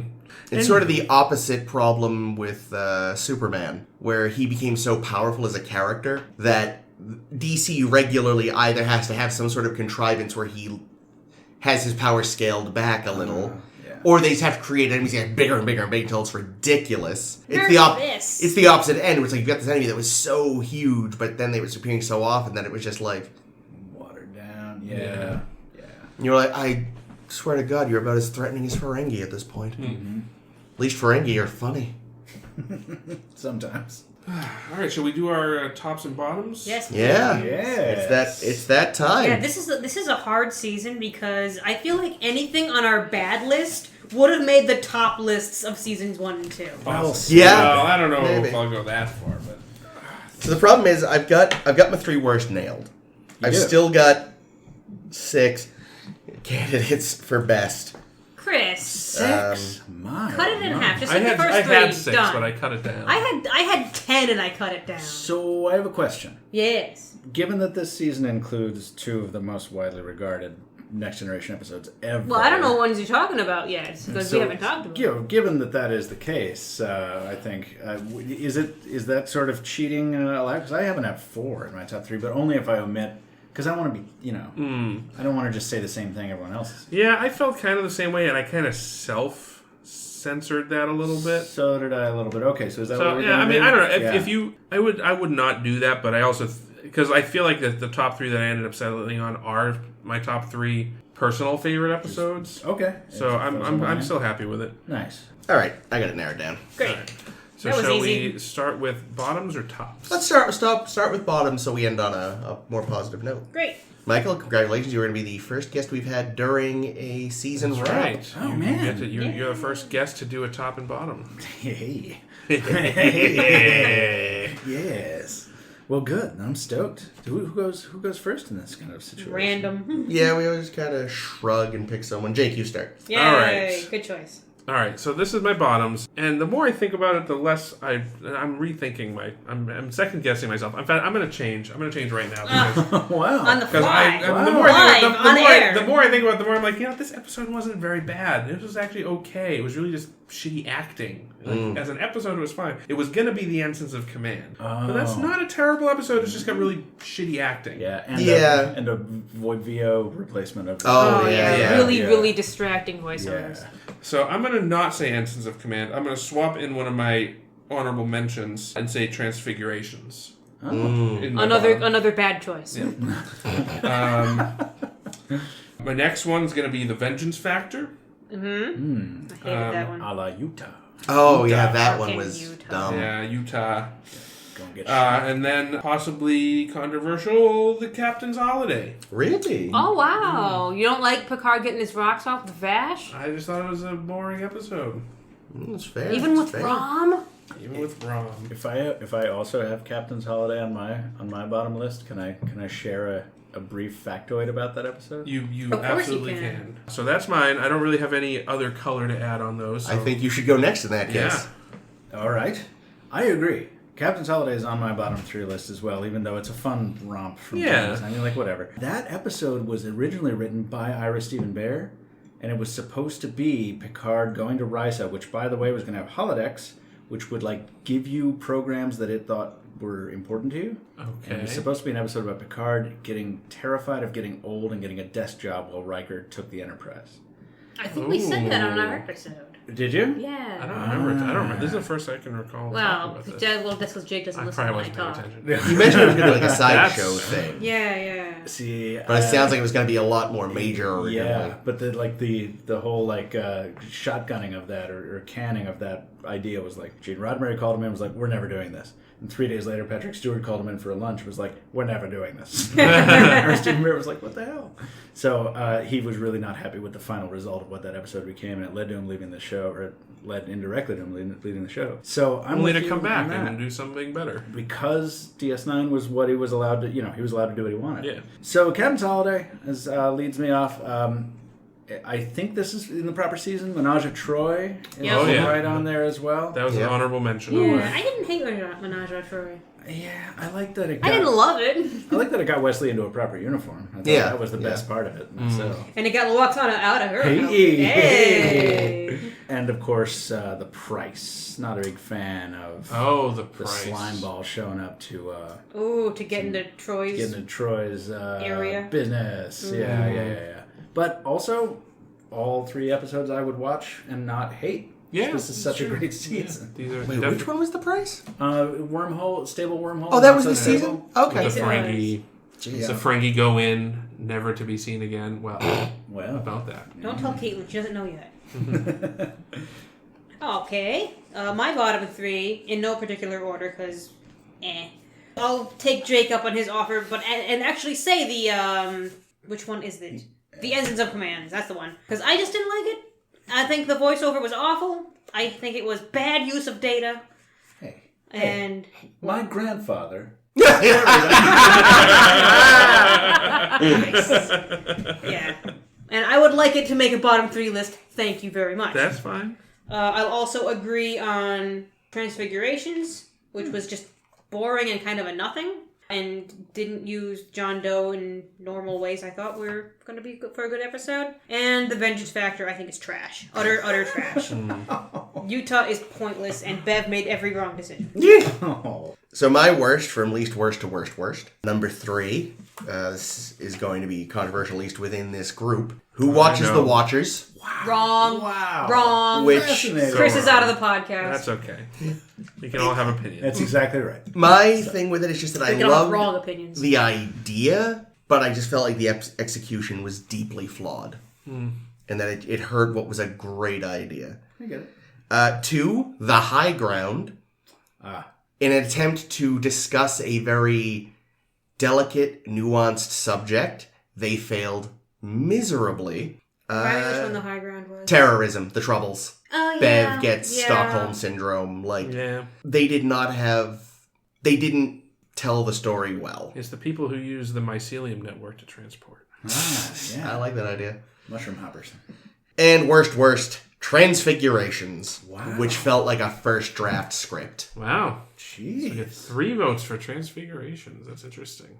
Y'all just don't want to see Geordi get Chrissy on the show. I see Michael going for his best list and crossing something out. He saved Worf. I like that guy. He did save Worf. I'll give him that. After- the guy after getting him the guy killed. wasn't bad. I just think the episode as a whole It was did just not dull. succeed. I thought it was dull. It was I'll say my other my next honorable mention was Menage a Troy. So, dishonorable mention, I should say. Right. All right, should we do best? Yeah. All right. Top it off. So, to disagree with Chris emphatically, who watches The Watchers? Thank you, Jay! The Mentakans have a champion. They sure do. I love that it's in both lists. I think that's funny. That's hilarious. Yes. The Defector. Good one. And Sarek. Oh, yes. Sarek. Love it. My honorable mentions, I'll mention them anyway, were, I think, the ones that you were alluding to, Michael. I have Yesterday's Enterprise, The Best of Both Worlds, Part 1, and then my other honorable mention is Sins of the Father. Oh, those are all good. Yeah. It was hard choosing just 6. It's true. And I'm with you on Sarek, too. I got hammered in one recently and returned to my hotel room and fired up Sarek on TNG. Oh, yeah. Oh, yeah, no, I Start weeping. Oh. yeah. Is it me next? Yeah. Sure. All right. I'm going to follow you. I'm going to go ahead and I'm going to just get Don't get just the copy, Jake. honorable mentions out of the way and say Yesterday's Enterprise and Best of Both Worlds. I'm in the same boat as you. But the one that resonated most keenly for me, strangely, is the Survivors. Which is I think a lot of people think it's kind of a forgettable episode, with the exception of Good Tea, Nice House. Was that this season? Yeah. Oh my the very God, I beginning forgot of that it. one. Yeah. I don't know. There's something interesting about that, and there's also another David Mack novel about that. Is there? Yeah. About Kevin. About Kevin. Yeah, blowing away all the hushnock. And weirdly, so I total out 4. My last one is The Most Toys. Oh, okay, yeah. Good one. I absolutely love that moment where Data exceeds his programming by deciding to Murder a dude. murder a dude to prevent a horrible person from continuing to exist. Yeah. And also the performance by guest star Saul Rubinek as Kivas Fajo. Killer. Just killer. Yeah. So yeah, that's where I'm sitting. Was that 3? It was 4 total because there's a Yesterday's Enterprise and Best of Both Worlds are in there. Oh, I see. So they're kind of tied for 3rd. Yeah. All right.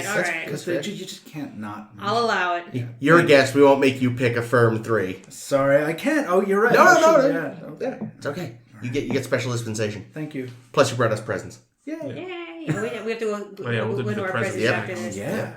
My top 3, and again, I had 10.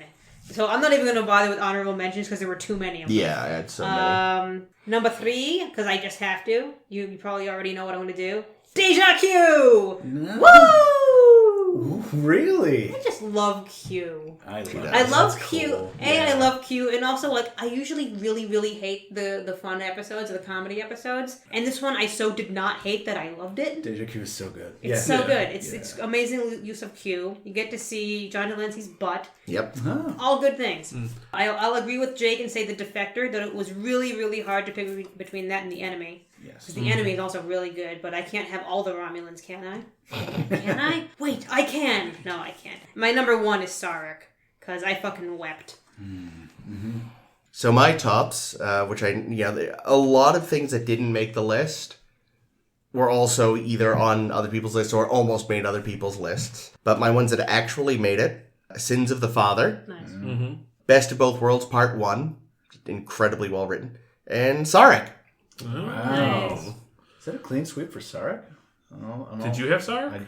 No, I didn't. No. But I meant to. But you like Sarek. But you do like Sarek. But so. among the regulars, though, you guys all did Sarek, right? Yeah. Yeah. Cool. Yeah, we'll have to see what Caitlin says. We'll get hers separately. Yeah. Yeah, Yeah. I think So follow us on Tumblr, and they'll go up soon. I think the takeaway, though, is that this season had a ton of strong episodes. Oh, yeah. It did, yeah. A lot of people, I think, regard this as the best season. I think it's definitely the most consistent. Yeah, like, even for me, when I had to pick the bottom 3, it was hard at first, because I was like, I can't even remember any that I... At first, I was like, because we had just watched Transfiguration, like, that's going on the list. But then, for the other 2, it was like, I gotta go back through, because I could only think of episodes that I liked. And then you have to be wrong about one of them. Yeah. Jesus Christ. And I'm just going through, I was like, what's that?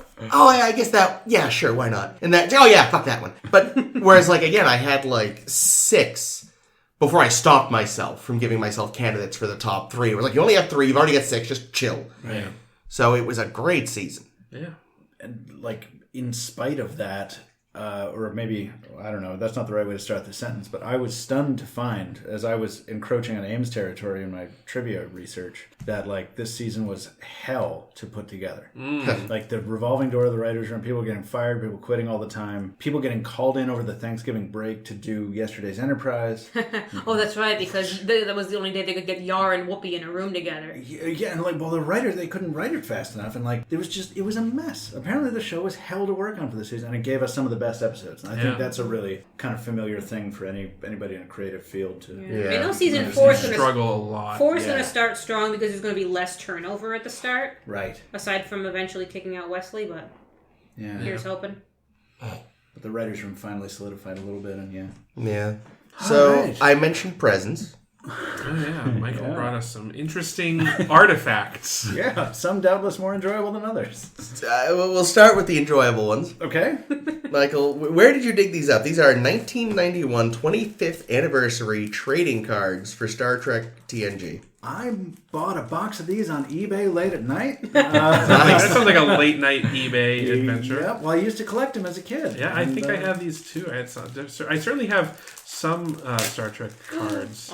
Yeah, I almost feel bad opening break it. them open. We're opening them live on air, ladies and gentlemen. These are packets of, I think, 10 apiece or 12 apiece. Oh yeah, I definitely have some of these somewhere. Yeah, get your nose in there, guys. Smell that 1991 Oh, wow. Yep. factory air. So, That smells kind of like a library. Can I tell you what my first card is?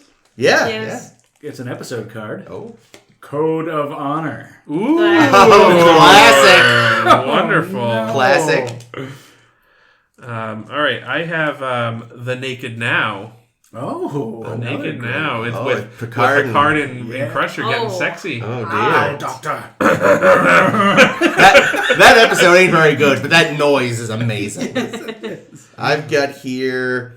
Oh, Troy looking pensive. Oh, what's this? Is it? It doesn't say what it's just Counselor Deanna Troy. Oh, wow. Counselor. So you got a character card. I That's don't remember Beverly wearing glasses in The Big Goodbye, but Oh. these are some banging glasses. Those are nice, yeah. Oh, I wonder yeah. if that was like a promotional photo or a scene they didn't end up using or I something. don't know. They don't even look period. It's right after she swallowed that chewing gum. So are these? I'm looking at these, and they all look like first season episodes. Really? No, I've got fucking Blue Boy Wesley here. Oh, there we go. Oh, okay. Nice. Just That's says interesting. holodeck. Well, all of mine, because the episodes that I have, I'll just run through them. I got Justice. I got. Oh, let me see if you prefer Justice. I got. Is it side boob? I got Haven.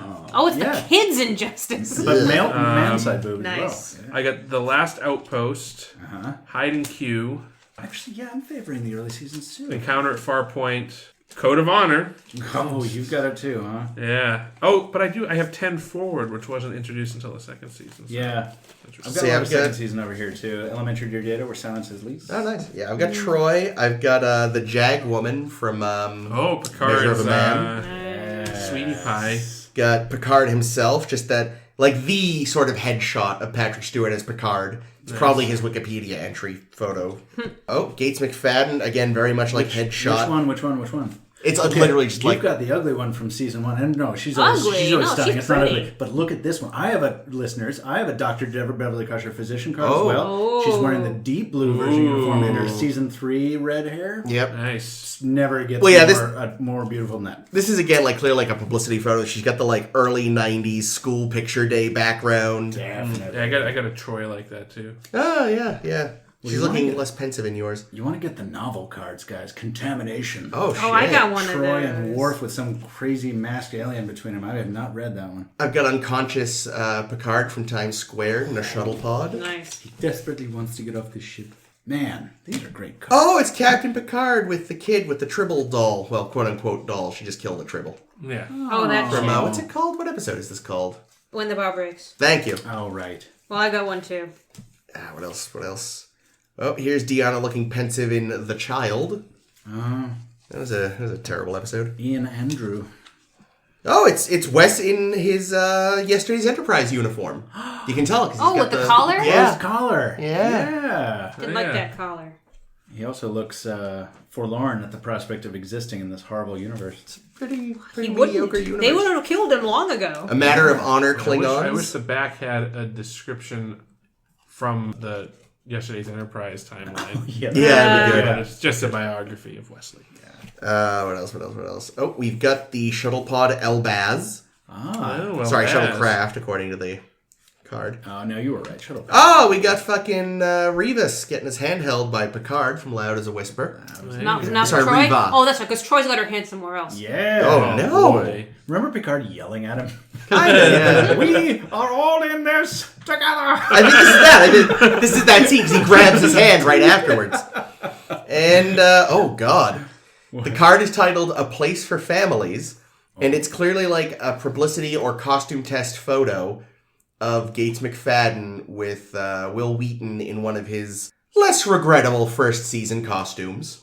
Oh, boy. That's like a With a white backdrop. That's like it is very much like... rom-com. Whoa, yeah. She's a single mom. Yeah. This is her son. He's He's a part of the nerdy deal. kid who doesn't fit He's in. a boy genius. What are the rest of yours, Ames? So you have Mr. Wharf there. I have a Wharf. Lieutenant Worf. I don't remember who the hell this is from Heart of Glory. That's the Klingon. Oh, it's the Klingon who dies, and they give Yeah. us the first Oh, Klingon death screen. yeah. All right, not a great picture of him. Only an empty show now. I love holodeck picture with Geordi and Crusher, the two Crushers in the background in their beautiful garb. Yes. Oh, Nice. Oh, nice. Wesley. A novel I've never heard of. The Eyes of the Beholder. Our good friend from Symbiosis, Oh, Merrick Buttrick, Oh, nice. Kirk. David. David, yeah. David Kirk. David Marcus. There we go. / Kirk. TNG Druggy. Yes. A very neutral looking, the neutral zone photo. Appropriate. That's the scene I remember from that episode. Yes. When they stand on the bridge. Iconic. A gorgeous Guinan. Oh, That's Guinan, good. underlit and wearing orange. Yeah. very A gorgeous nice. Bev. With the sunglasses. Some children from Women of Bow Breaks. You can keep that one. Ugh. Bears. Yeah. A transporter featuring the young Admiral Jameson, I believe. Is that right? Yes, it It is. looks like He's not in him. his fancy Because pants his chair. face, it doesn't have all kinds of crap on it, but he's Right. still a weird looking dude. You got a mirror image Enterprise? Is that what that is? Mirror image. Oh, They yeah. flipped it. They- Oh, except the card is for what? The card is for the dilithium crystals. Let me see. For some reason. I get. Yeah, I'm confused. I don't know why they mirrored the Enterprise for that shot, but they did. They could have just yeah. said Enterprise. Bizarre. Yeah. It's also a really low quality photograph. But no, these are So delightful. you I took a will- picture of a TV. we probably won't put photos of all of them up, but maybe we'll pick We out can. some. Just take a couple of clumps of them. Yeah, but maybe we'll do like close-ups on some particularly good ones to share online. Now, the other thing we will definitely be sharing a photo of online. This was also an eBay purchase, you said? Oh gosh, yeah, I forgot about these already. Right. Anyone who stuck around for this is going to get their money's worth. So we have here Star Trek The Next Generation Photon trademark candies.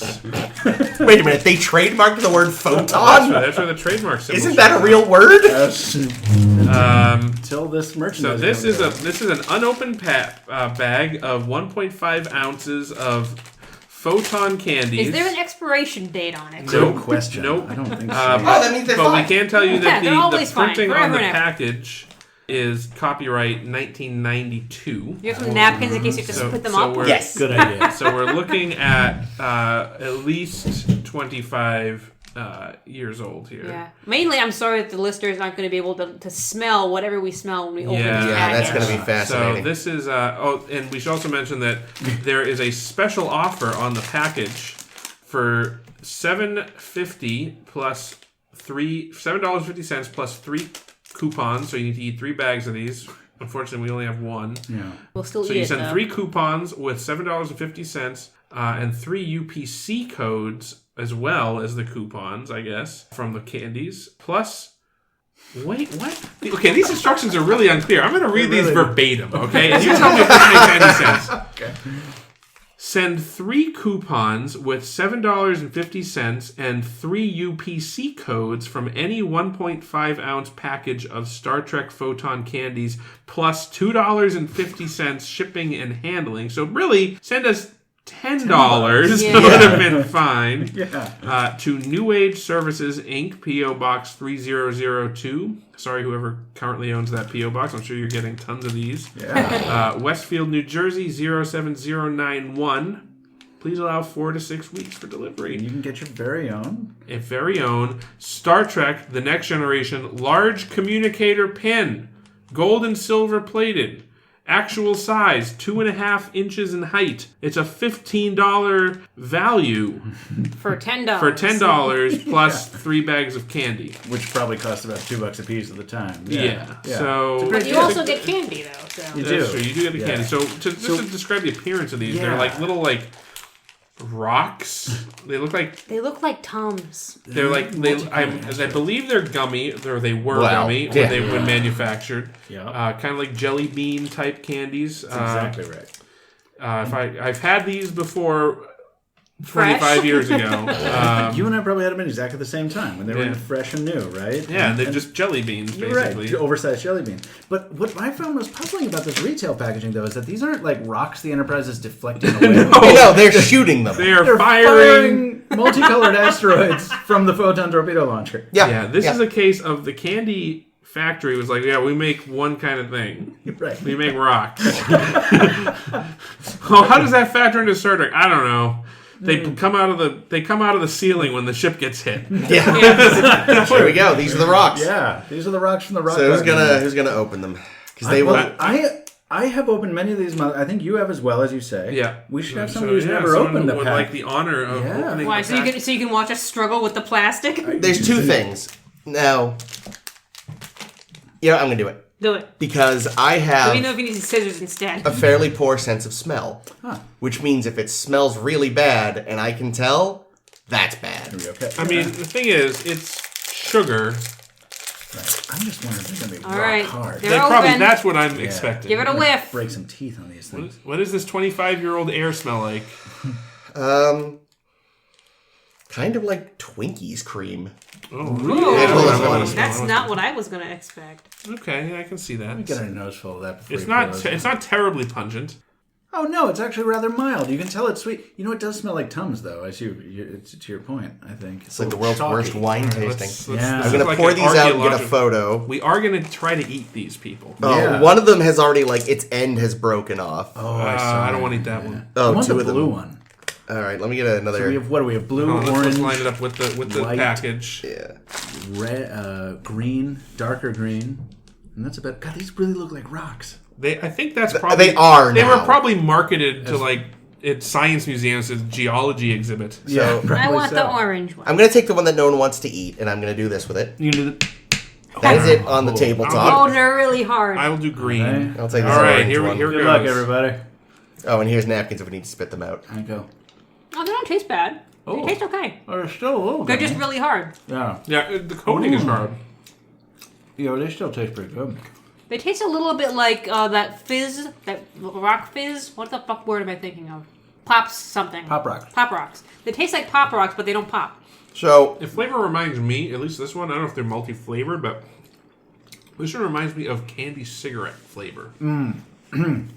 You love candy cigarettes, Jake. I do like candy cigarettes. Chris Well, has surrendered. Not So- working for you, Chris? here's the thing. In theory, the flavor isn't terribly offensive. No. Because I like the flavor of black licorice. But when an orange candy tastes like anisette, something is wrong. Oh, indeed. I so enjoyed my experiment with the motion picture era blue torpedo that I'm going to get a white one Oh. from the final whatever the I'll final try a part. white one. I had a green one. I'm That not looks gonna, like I a don't know if- yellow I don't know if I'm going to finish it. Because I am a little concerned about the health implications. Well, now I am too, but I've already committed to the second one. I already ate 5 more.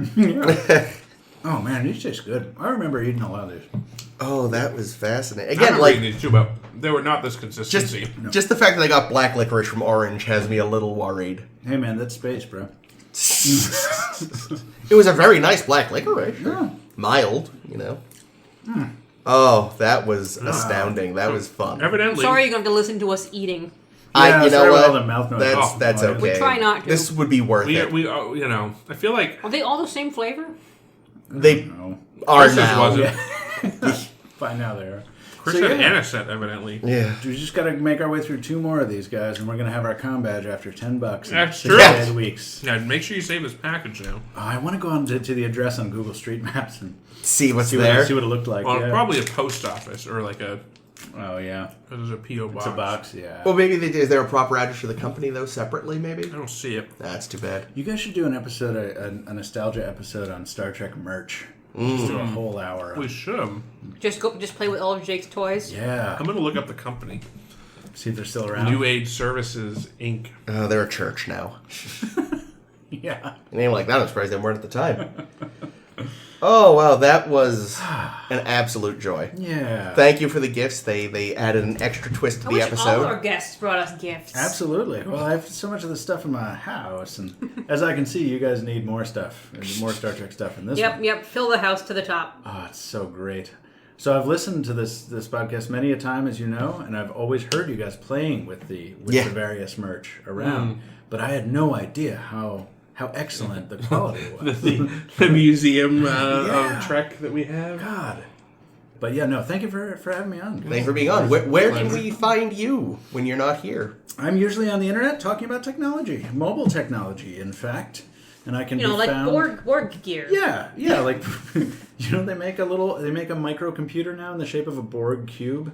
Do they? That's Yeah. great. Wow. That's outstanding. It does not have enough power to justify itself, but it's it's cool. But it's like 6 inches to a side, and it glows on your desk. Nice. Anyway, I'm not going to review that, but I do review all kinds of other stuff at the Mr. Mobile, everywhere. TheMRMobile. Yes, thank you for joining us. That was a very concise Yeah. plug for yourself. It's almost like he's a professional. Wow, shocking. Hardly. You're probably used to my outros where Yes, I present I our... cannot wait to hear the Sound Clown plug in person. Oh, wow. Okay, well, I'll try not to disappoint. But before we get to that, we should say that we have 2 new episodes next week that we'll be discussing. Season 4! So in it's a very familial week because we start with family and then proceed to brothers. And then after that, it's cousins, and then relatives, and then grandma. That's right. So yeah, it's interesting. We do get to meet in these episodes. We meet a lot of family members of our heroes. Nice. So that'll be fun.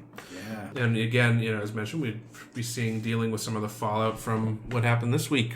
So wonderful. All right, I guess we'll wrap it up. Sounds good. Great. This has been A Star to Steer Her By, a podcast. Find us online at Star Trek, Facebook. Sure. Search for A Star to Steer Her By on Star Trek. On Facebook.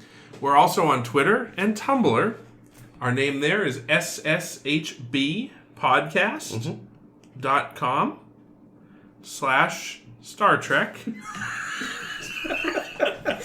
Of course, you can download our show on your favorite iTunes, either Apple iTunes or Google Tunes or podcast websites.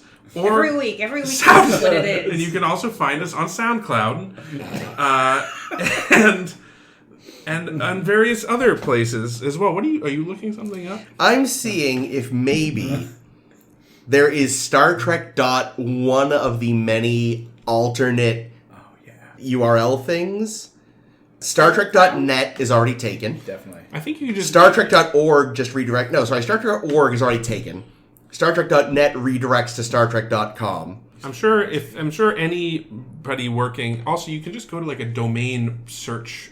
You don't have to type everyone in individually. There's thousands. Really? There's like... You go to a place like you're trying to buy a domain, and then you type in Star Trek, and it'll be like, here's the ones you can get. Okay.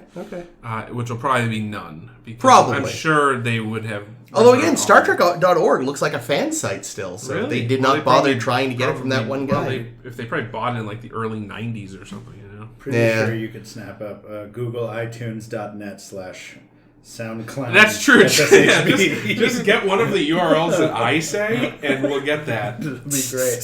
There we go. All right. So anyway, those are all the places you can find us on the internet and wherever podcasts are found in the internet. Why don't we have our own website? We do with Tumblr. That's great. So go to Tumblr, SSHB Tumblr. Well, thank you again, Michael, for joining us. We look forward to having you back again soon. Thank you. My name is Jake. This has been Chris. This has been Ames. This is Michael. This is always Jake. Damn it. Good enough. Hooray. Stay mobile.